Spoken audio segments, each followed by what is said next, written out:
저희들은 함께 하나님 말씀 교독하겠습니다. 오늘 하나님께서 우리에게 주시는 말씀은 역대상 16장 7절에서 15절까지 말씀입니다. 우리 한 절씩 교독하고 마지막 절 함께 읽겠습니다. 그날에 다윗이 아삽과 그의 형제를 세워 먼저 여호와께 감사하게 하여 이르기를,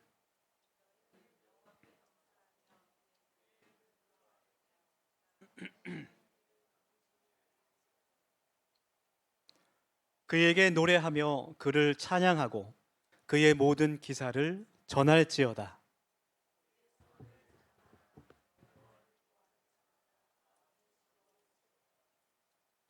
여호와와 그의 능력을 구할지어다. 항상 그의 얼굴을 찾을지어다.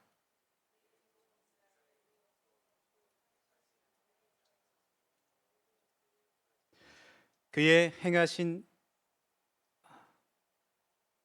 네, 그의 행하신 기사와 그의 이적과 그의 입의 법도를 기억할지어다.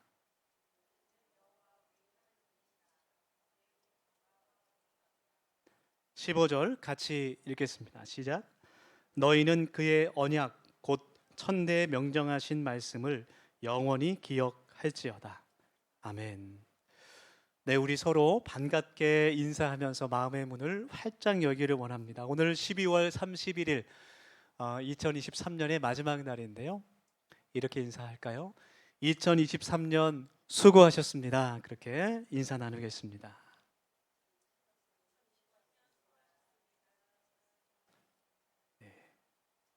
지난 2023년 1월 1일 새벽에 이곳에서 송구영신 예배 드린 기억이 아직도 생생합니다. 네, 정말 얼마 되지 않은 것 같은데 오늘 밤 또 저희가 함께 모여 하나님께 2023년의 마지막 시간과 새해 첫 시간을 예배하게 됩니다. 시간이 참 빨리 가죠, 그렇죠? 점점 시간에 가속도가 붙는 것 같은 그런 느낌입니다. 시간이 빨리 가면 빨리 갈수록 드는 생각이 두 가지가 있는데, 첫 번째는 우리에게 주어진 시간이 참 소중하다는 거예요. 하루하루가 한순간 한순간이 1분 1초가 정말 하나님께서 우리에게 주신 소중한 시간들이다라는 생각이 듭니다. 그래서 한순간 한순간을 헛되이 보내는 것이 아니라 하나님 앞에서 성실하게 살아가야 한다라는 생각이 듭니다. 두 번째로 드는 생각은 우리가 서로 더욱 사랑해야 하겠다라는 그런 생각입니다. 우리의 삶은 정말 서로 사랑하기에도 부족한 시간들이다라는 생각이 들어요. 호주의 작가이자 또 호스피스 활동을 오랫동안 했었던 브로니 웨어라는 분이 쓴 책 가운데 죽음을 앞둔 사람들의 5가지 후회라는 책이 있습니다. 그는 작가이자 호스피스 간호사였는데 그 호스피스 병동에서 생을 마감하는 많은 사람들을 간호하면서 또 관찰하면서 공통적으로 인생에서 남기는 후회들을 5가지로 정리한 책입니다. 그 중에 두 번째가 내 가족들, 내 이웃들을 더욱더 사랑하지 못한 것이 많이 후회된다라는 그런 것이었어요. 우리 2024년 우리들의 삶이 더욱더 사랑과 은혜로 풍성하여지기를 축원합니다. 그리고 오늘 하나님의 말씀을 통해서 더욱더 하나님께 감사드리며 또 하나님의 은혜에 찬양하는 그런 풍성한 삶이 저희들에게 채워지기를 소망합니다. 오늘 함께 읽은 이 성경 본문 역대상 16장 말씀은 하나님의 언약궤가 다윗 성으로 들어오게 되는 그 사건을 기록하고 있는 말씀이에요.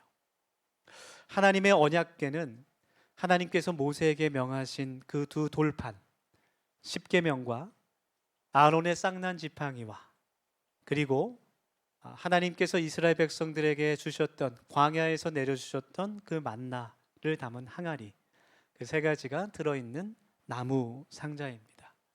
하나님의 능력과 또 하나님의 임재를 상징하는 그런 성물이었어요. 그것이 이스라엘 성전 지성소 안에 보관되어 있었는데 그것을 잃어버렸고 다윗 왕이 그 언약궤를 다시 되찾아오는 그 언약궤가 다윗 성으로 다시 자리를 잡는 그 사건을 기록하고 있는 말씀입니다. 이것은 첫 번째 시도가 아니었어요. 다윗 왕은 그 언약궤를 찾기 위해서 그동안 많은 노력을 했습니다. 그리고 사무엘상 4장 말씀을 보면 그 언약궤가 잃어버린 사건이 기록되어 있는데 이스라엘 백성들이 블레셋과 전쟁을 하던 가운데 하나님을 의지하지 않고 기도하지 않고 자신의 힘과 능력을 믿고 전쟁을 하다가 크게 패할 위기에 처해져 있었어요. 그때 전쟁에 나갔던 그 장군들이 리더들이 생각해낸 것이 하나님의 언약궤를 이 전장으로 가지고 오자라는 겁니다. 하나님의 능력과 하나님의 임재의 상징인 그 언약궤를 이 전쟁터에 가지고 온다면 우리가 그 능력으로 승리할 수 있을 것이다. 그렇게 잘못 생각하게 된 거예요. 그 결과 하나님의 언약궤를 레위인들을 통해서 그 전쟁터에 가져왔지만 크게 그 전쟁에서 모두 패하게 되고 그들의 교만과 만용 때문에 하나님의 언약궤까지 블레셋에 빼앗기는 그런 비극이 일어나게 됩니다. 그래서 그때부터 다윗은 하나님의 이 언약궤를 다시 찾기 위해서 많은 노력을 하게 되는데 첫 번째로 그 언약궤를 가져오다가 실패한 경험을 갖게 돼요. 하나님의 언약궤는 하나님의 정하신 율법대로 레위인만이 그 어깨에 그것을 메고 옮길 수가 있었습니다. 그리고 정하신 그 레위인들이 정결을 의식을 다 행하고 어떤 수레나 도움도 받지 않고 어깨에 메고 옮겼어야 했는데 잘못해서 그것을 다 지키지 못해서 실패했던 경험이 있어요. 그래서 이번에는 다윗 왕이 그 모든 하나님의 율법을 철저하게 준비해서 언약궤를 다시 하나님의 성전으로 다윗 궁으로 가지고 오는 그 말씀이 오늘 우리가 읽은 말씀. 그 과정 가운데 기쁨과 감격으로 하나님을 찬송하는 그 말씀이 바로 오늘 역대상의 말씀입니다. 이 언약궤를 찾는 말씀 가운데 우리가 익히 알고 있는 그런 에피소드가 하나 있죠. 우리 역대상 15장 끝에 나오는 말씀. 다윗 왕이 정말 그 하나님의 언약궤를 다시 찾는 그 기쁨, 그 감격에 못 이겨서 그 옷이 다 벗겨지도록 춤을 췄던 그 말씀이 역대상 15장에 기록되어 있어요. 다윗의 아내였던 그 사울의 딸 미갈이 그것을 책망하기도 했습니다. 그 말씀을 배경으로 지은 찬양이 주님의 임재 앞에서라는 그런 신나는 그런 찬양이죠. 그 말씀을 배경으로 하고 있습니다. 오늘 본문에 있는 그 하나님을 찬양하는 그 감사와 은혜의 찬양은 36절 말씀까지 이어집니다. 이 말씀을 같이 우리가 나누면서 하나님께서 우리에게 베풀어 주신 은혜와 그 감사를 하나님 앞에 다시 한번 고백할 수 있는 이 12월 30일의 마지막 날이 되기를 소망합니다. 성경에 감사라는 말은 구약에는 127번, 또 신약에는 57번, 모두 184번이나 등장하고 있어요. 그래서 굉장히 성경 가운데 우리가 눈여겨봐야 할 소중한 뜻을 가지고 있는 것이 감사라는 그런 단어입니다. 히브리어로 감사를 토다라고 하는데 이 토다라는 말은 하나님께 찬양을 드리다, 하나님께 감사의 고백을 드린다라는 그 의미가 담겨져 있습니다. 또 하나님께 감사 제물을 드린다라는 뜻이 담겨 있는 말씀입니다. 그렇다면 우리가 하나님께 감사를 드려야 하는 그 목적이 무엇인지, 그 이유가 무엇인지 함께 말씀을 통해서 우리 나누고 싶습니다. 먼저 하나님께 우리가 감사해야 되는 것은 우리가 하나님을 믿기 때문이에요. 너무나 당연한 말일 수 있지만 하나님을 믿지 않는다면, 하나님을 신뢰하지 않는다면 하나님께 감사의 제사를 드릴 수 없는 겁니다. 하나님을 믿지 않는데 어떻게 하나님께 감사를 드릴 수 있겠어요? 여러분, 우리가 하나님을 우리의 왕으로, 우리를 구원하시는 그 하나님으로 우리가 믿기를 원합니다. 그래서 진정한 감사라는 것은 하나님께서 내게 얼마나 많은 것을 주셨는지, 지금 내가 가지고 있는 것, 내 손에 얼마나 많고 적음이 감사의 조건이 아니라는 거예요. 감사는 나와 하나님과의 관계 가운데 하나님의 인자하심과 끝없는 사랑과 그 신실하심에 대한 우리의 반응이라고 말할 수 있습니다. 과거의 고난의 그런 삶 가운데 나에게 베풀어 주신 그 하나님의 인자하심과 사랑, 그리고 여기까지 나를 인도하신 그 하나님의 놀라우신 긍휼, 이렇게 내가 하나님 앞에 고백할 수 있는 것, 그것이 우리의 감사의 본질이라는 거예요. 여러분, 오늘 말씀에 하나님께 찬양을 드렸던 이 다윗 왕의 인생을 보면 정말 파란만장한 그러한 삶이었습니다. 정말 드라마도 이런 드라마가 없을 것 같은 그런 정말 많은 인생의 굴곡을 거친 그 사람이 다윗 왕이었어요. 이스라엘의 가난한 목자의 아들로 태어나서 양을 치는 목자로 살아가다가 하나님의 기름 부으심을 받고 이스라엘의 왕으로 그가 올라가기까지 정말 수많은 고난과 역경을 거치고 많은 그런 어려움 가운데 하나님의 은혜 가운데 그가 이스라엘의 왕이 됐습니다. 하나님께서 그의 인생을 인도하시고 또 도우시고 또 준비하시고 이끌어 주셨다는 것을 그가 모든 삶을 통해서 경험하고 배우게 되고 확신할 수 있게 되는 거예요. 우리가 그와 동일하게 우리의 삶을 통해서 그 하나님의 인자하심과 신실하심과 그 은혜를 확신할 수 있기를 간절히 소망합니다. 처음에는 우리가 하나님을 잘 알지 못할 때는, 특별히 새가족 또 전도를 받아서 처음에 기독교에 좀 호감이 생겼을 때라고 할까요? 하나님을 깊이 알지 못하지만 예수님을 믿고 싶은 그때, 그 순간에는 우리의 마음 가운데 그렇게 많은 감사가 나오지 않는 것 같아요. 감사할 일이 그렇게 많지 않은 것 같습니다. 그러나 하나님께서 기도와 말씀을 통해, 하나님의 말씀을 통해 우리들을 성장시키시고 또 우리가 하나님을 또 예수님을 조금 더 깊이 조금 더 조금씩 더 알면 알게 될수록 누가 옆에서 강요하고 설득하는 것이 아니라 그 믿음을 통해서 감사의 제목들이 하나 두 개씩 점점 늘어나는 것 같아요. 그리고 내 믿음이 점점 커지고 성장할수록 언제나 나의 생각보다 크시고 나의 모든 어려움보다 더 크신 그 하나님을 내가 발견하게 되는 겁니다. 그래서 인생 가운데 가장 어려웠던 그 순간 속에서도 정말 아무런 희망, 소망이 없어서 정말 죽고 싶은 그 생각까지 들었던 그 순간조차도 하나님께서 나와 함께 하심을 우리가 깨닫게 되고 하나님께 감사할 수 있게 되는 거예요. 그래서 성경에서 말하는 감사라는 것은 무조건적인 그런 감사가 아닙니다. 혹은 기계적으로 감사하는 것이 아니에요. 내가 믿고 내가 깨달은 만큼 우리는 감사할 수 있는 거예요. 그리고 나중에는 이해가 되지 않더라도 믿음으로 하나님께 감사할 수 있는 그런 장성한 분량까지 성장하게 되는 겁니다.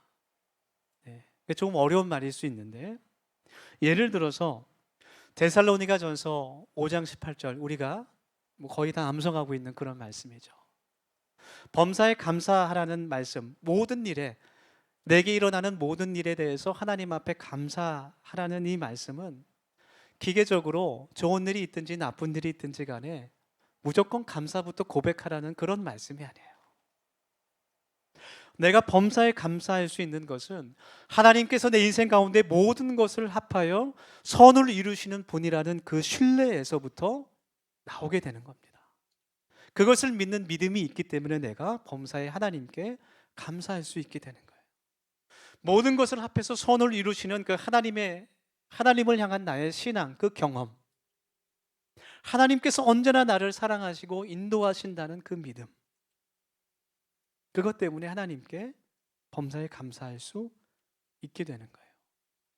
성경을 보면 도저히 감사할 수 없는 상황에서도 하나님께 감사를 드리는 그런 사람들이 나옵니다.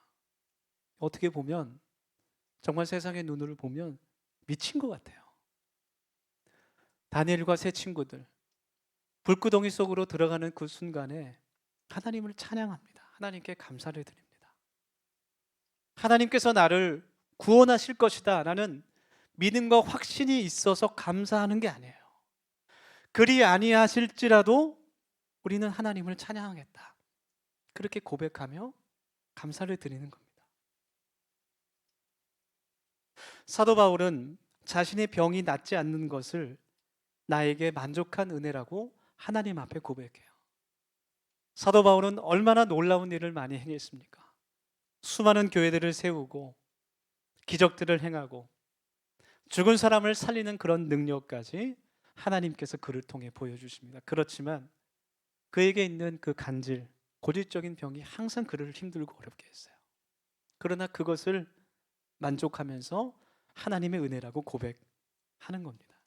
그 사람들이 미친 것이 아니에요. 그 사람들의 마음 가운데는 진정한 믿음이 있는 겁니다. 그 감사의 이유는 환경이 아니라 또 조건이 아니라 하나님을 향한 우리의 믿음, 그것인 줄 믿습니다. 여러분, 잠시 이 시간 2023년 한 해를 한번 우리가 생각해 봅시다. 정말 우리가 불렀던 찬양처럼 단 하나라도 하나님의 은혜가 아니었다고 말할 수 있는 것이 없을 겁니다.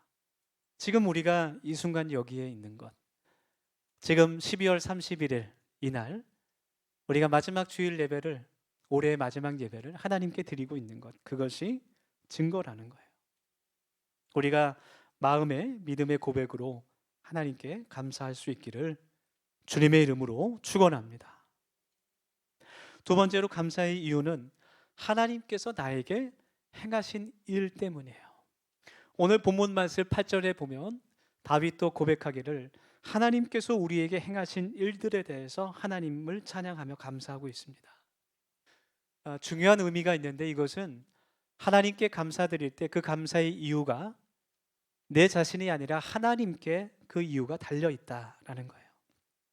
하나님께서 행하신 일들에 그 감사가 달려 있다라는 겁니다. 그리고 그 뒤에 있는 말씀을 계속해서 읽어보면 하나님께서 구원의 약속을 주셨음을 선포하는 말씀이 있습니다. 여러분, 우리는 하나님께서 우리에게 행하신 일, 특별히 우리의 기도에 응답하신 일들에 대해서 하나님께 감사할 수 있어요. 마땅히 하나님께 감사드려야 합니다. 내가 소망하고 간구했던 것이 이루어졌을 때, 응답되었을 때 우리는 마땅히 하나님께 감사의 제사를 드려야 됩니다. 그러나 우리가 하나님께 감사할 수 있는 것은 그 응답이 이루어진 그 결과만으로 감사할 수 없다라는 거예요. 물론 예수님도 우리 요한복음 말씀에서 하나님께서 예수님의 기도를 들으신 것을 감사하고 있으십니다. 하나님께서 나를 인도하시고 나의 능력이시고 나의 도움이 되시라는 그런 믿음의 기도죠. 특별히 중보기도를 이제 하게 될 때, 그 중보기도를 같이 하면서 하나님께서 그 기도에 응답하실 때 너무나 마음이 기쁘고 감격적이죠. 최근에도 저도 이제 같이 교제하는 목사님 가운데 경제적으로 너무 어려워서 교회를 이전해야 하는 그런 상황이 있었어요.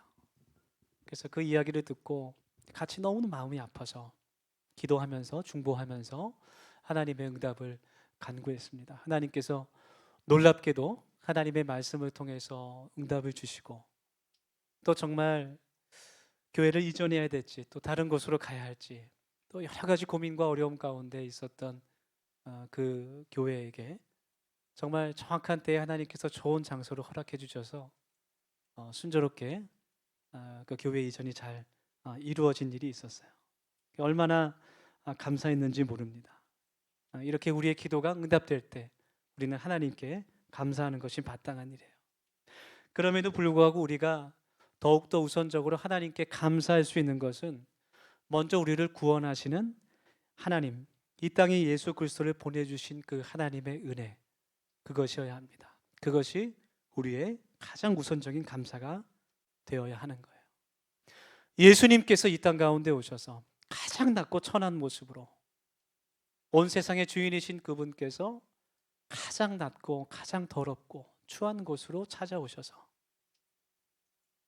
사랑받지 못할 우리를 위해 십자가에 달려 죽으시고 부활하신 것, 그리고 우리를 위해서 저 영원한 나라를 예비해 주신 것, 그것이 우리의 감사가 되기를 원합니다.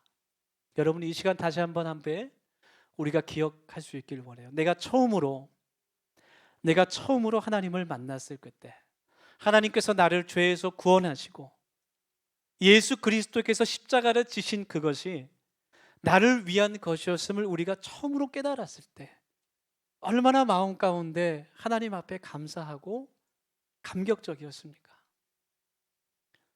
그것을 아직 경험하지 못한 분이 있다면 경험하실 수 있기를 정말 기도하고 소망합니다. 머리로 이성으로 하나님을 이해하고 믿는 것이 아니라 정말 내 마음 가운데, 내 심장 가운데 예수님을 통해서 그 하나님의 사랑이 깨달아질 때, 정말 하나님께서 살아계신 것이 내가 믿어질 때, 그 순간이 얼마나 감격적이고 얼마나 감동적인지 몰라요. 하나님께서 나의 기도를 들으신다는 것을 내가 처음으로 느꼈을 때, 신앙인들은 그 감사와 감격을 절대로 잊어서는 안 되는 겁니다. 여러분, 하나님께서 이 땅 가운데 예수님을 보내신 것, 그 독생자, 그 예수 그리스도, 정말 내 자신보다 더 사랑하는 그 아들을 우리를 위해서 그 생명을 내어주신 것, 그것이 우리의 감사가 되기를 주님의 이름으로 축원합니다. 마지막으로 우리의 감사 가운데 우리가 가끔 실수하는 부분이 있어요. 잘못된 감사가 있습니다. 그것은 비교해서 감사하는 겁니다. 여러분, 비교라는 것은 결국은 사람을 불행하게 만드는 거예요. 비교는 감사보다는 원망과 또 불평에 훨씬 더 가깝게 가는 것입니다. 이런 잘못된 감사가 이제 누가복음 18장 말씀에 등장하는데, 누가복음 18장에서는 바리새인과 세리의 기도가 나오죠. 네. 세리는 하나님 앞에 나와 그 성전에서 자신의 가슴을 치며 저는 죄인입니다, 그렇게 고백했습니다. 그러나 바리새인은 모든 사람들이 보고 들을 수 있도록 중앙에 서서 기도할 때 이런 기도를 드려요. 하나님, 먼저 자신의 의를, 자신의 공로를 드러내는 자랑을 먼저 한 후에, 하나님, 저는 저 세리와 같지 않음을 하나님께 감사합니다, 그런 감사를 드립니다. 저렇게 천하고 하나님 앞에 더러운 죄인과 같지 않음을 나는 하나님께 감사합니다, 그런 기도를 드리는 거예요. 저렇게 불의한 방법으로 세금을 걷고 사람을 괴롭히는 로마의 앞잡이인 저 세리와 같지 않음을 나는 하나님께 감사합니다, 그렇게 기도하는 거예요. 자신보다 더 상황이 안 좋은 사람들과 비교하면서 하나님께 감사하는 것은 올바른 감사의 이유가 아니라는 거죠. 쉽게 예를 들면 이런 겁니다. 우리 TV를 보면 이제 간혹 그 구호단체 광고가 나오죠. 그래서 때로는 좀 자극적이기도 한 그런, 정말 아프리카의 뼈만 남은 아이들 그 영상을 보여주면서 이제 정기 후원을 하는 그런 광고를, 공익 광고를 저희들이 보게 돼요. 가정에서 그 광고를 볼 때 어머니들이 꼭 하는 말이 있어요. 아이들한테 뭐라고 할까요? 너는 저기 태어나지 않은 것을 감사해야 돼. 감히 밥을 남겨? 저기서는 날마다 몇 명이 굶어 죽는 줄 아니? 감사하게 먹어야지. 어디서 밥을 남기냐? 이런 이야기를 합니다.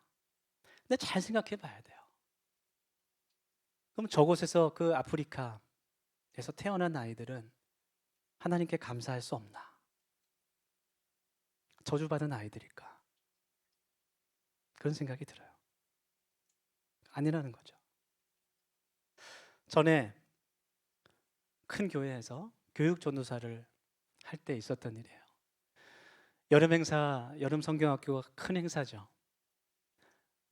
부서별로 날짜를 나눠서 계획을 합니다. 그래서 뭐 유년부는 7월 셋째 주 월화수, 소년부는 뭐 금토일, 이렇게 다 부서별로 날짜를 잘 겹치지 않도록 여러 가지 또 장소 또 봉사자들이 있기 때문에 모든 여름 행사를 잘 마치고 이제 마지막 회의를 하는 날이었어요. 예, 행사 보고도 하고 평가도 하는 그런 회의 날이었어요. 유년부 전도사님이 여자 전도사님이었는데 회의 보고를 하면서 모든 것이 참 하나님의 은혜로 잘 마쳤다. 특별히 하나님께서 좋은 날씨를 주셔서 아이들이 잘 활동할 수 있었다. 우리 선생님들과 열심히 같이 기도해서 하나님께서 은혜를 주셨다. 그렇게 이야기를 했어요.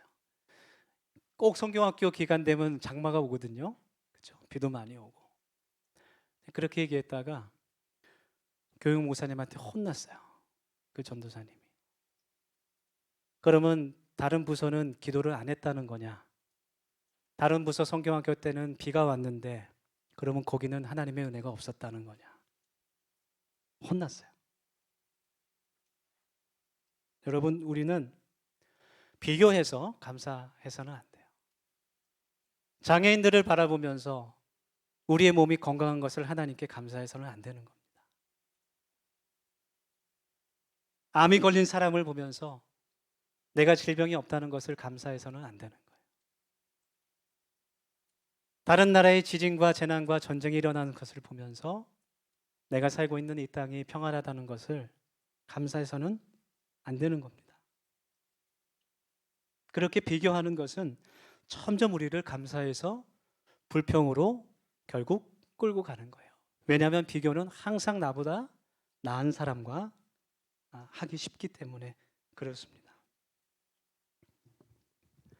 영화 아마데우스라는 그 영화를 보면 두 명의 주인공이 나와요. 살리에리와 모차르트가 나오게 되는데 라이벌 관계로 나옵니다. 살리에리는 천재였어요. 어렸을 때부터 엘리트 코스를 밟아서 성장합니다. 교회 지휘자 또 궁정의 그런 악장까지 맡게 돼요. 수많은 아름다운 오페라 곡을 작곡해서 뛰어난 명성을 갖게 됩니다. 참 행복했어요. 모차르트가 나타나기 전까지는 그랬습니다. 모차르트는 그보다 더한 천재였습니다. 그래서 그를 볼 때마다 살리에리는 열등감에 빠지게 되고 결국은 하나님 앞에서 왜 나보다 더 뛰어난 재능을 그에게 주셨는지 원망하며 불평하는 기도를 올리게 돼요. 그리고 모차르트를 독살하게 됩니다. 영화의 스토리예요. 그래서 제가 궁금해서 실제 역사를 찾아봤는데 독살하진 않았어요. 죽이진 않았고 그래도 괜찮은 관계를 이렇게 잘 유지했던 것 같아요. 여러분, 우리의 감사의 이유는 우리의 환경과 조건이 아니라 또 내게 손에 얼마나 많은 것을 쥐고 있는지가 아니라 하나님께서 우리에게 행하신 일과 또 하나님을 향한 우리의 믿음이 되어야 할 줄 믿습니다.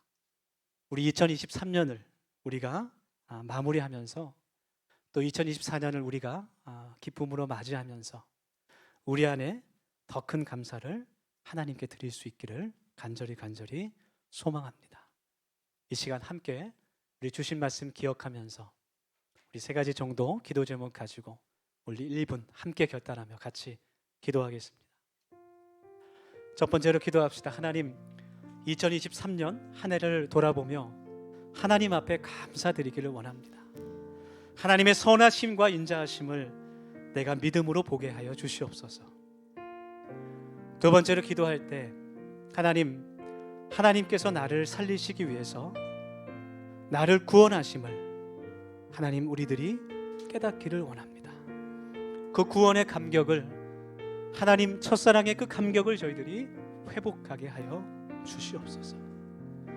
마지막으로 기도할 때 하나님, 비교하는 것이 아니라 오직 감사의 이유가 하나님께 있음을 깨닫고 하나님만을 바라보게 하여 주시옵소서. 우리 시간 같이 통성으로 기도하겠습니다.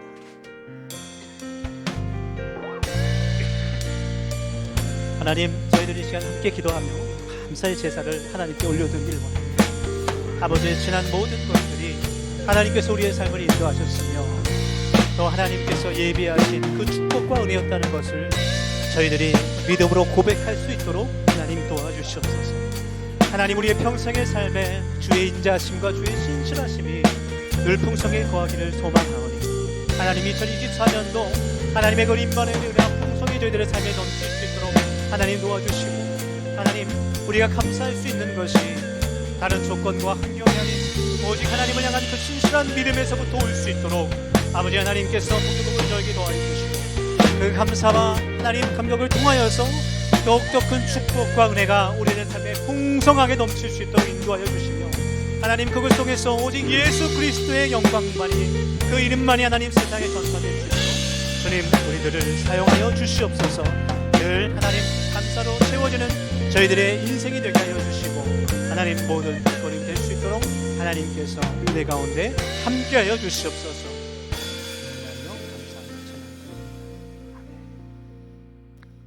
하나님, 지나간 모든 것들 하나님의 계획과 뜻 가운데 저희들의 인생을 걸어갔음을 이 시간 고백하며 감사를 드립니다. 하나님, 우리가 드릴 수 있는 최고의 감사, 그것이 바로 예수 그리스도임을 저희들이 깨닫게 하셔서 모든 일 가운데 또 협력하여 이루시는 하나님의 신실하심을 늘 저희의 감사의 제목으로 삼을 수 있도록 하나님 은혜 베풀어 주시옵소서. 2024년도 더욱더 크신 하나님의 은혜와 또 감사와 찬양이 저희들의 삶에 풍성하게 임할 수 있도록 주님 함께하여 주옵소서. 예수님 이름으로 기도드립니다. 아멘.